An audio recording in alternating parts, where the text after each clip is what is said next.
Traditional production of fruits, vegetables and herbs has existed for a long period in Ethiopia, but the potential for export purpose was untapped. Export business in horticulture sector was started only a little more than a decade ago. The supportive policy climate and significant investment incentives stimulated the dynamic growth of the horticulture sector in general and floriculture subsector in particular.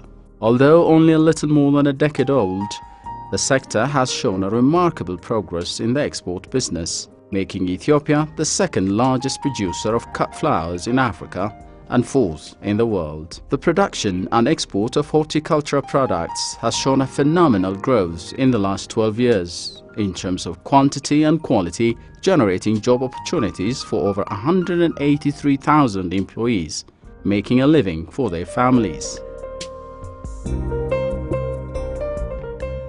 As quite few pioneer investors began to emerge in the export horticulture business, they faced some unpredicted problems to continue with their engagement in the sector smoothly.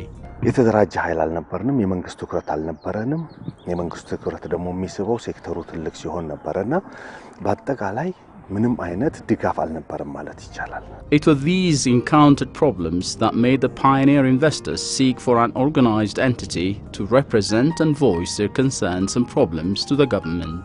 However, forming an association by itself was a challenge. There were only 3 in number, while formation of an association requires at least 5 investors to begin with.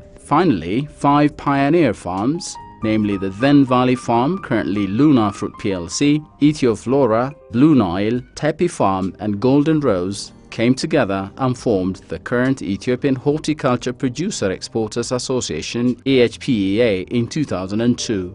This association was formed to represent and voice the interests of the members and to promote the expansion of the emerging horticulture investment and export in Ethiopia. The Ethiopian Horticulture Producers and Exporters Association ከኢትዮጵያ ውስጥ ካሉ ማህበራት በጣም አክቲቭ እና ችግሮችን በማስወገድ ረገድ ትልቅ ሚና የተጫወተ ማህበር ነው።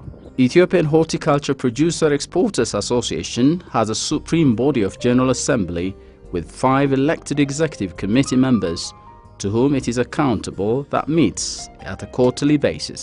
The executive committee sets policies, strategic directions and approves programs and budget of the association, while the executive director of the Ethiopian Horticulture Producer Exporters Association is responsible for the day-to-day operation. We play as in terms of policies, incentives for this sector.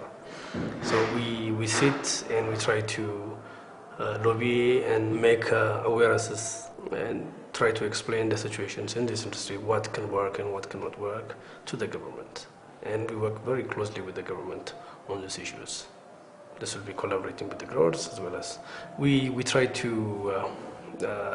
see ourselves as a bridge between the government and the growers. Furthermore, Ethiopian Horticulture Producer Exporters Association actively involves in bilateral and multilateral agreements or engagements related to the sector. It also works to alleviate the challenge of doing business and the bureaucratic bottlenecks hampering the sector's productivity and operations. We do have a couple of issues, for example, customs or any regulatory effect, any regulatory issue which as a single grower which cannot solve it, that EHPEA takes a lead into it, like for example one of the custom regulatory issue that EHPEA comes forward and represent on behalf of a member and trying to solve the issue. So this way, it's, as I said, that it is also helping on safeguarding of our interests. Passing through all these diverse challenges, Ethiopian Horticulture Producer Exporters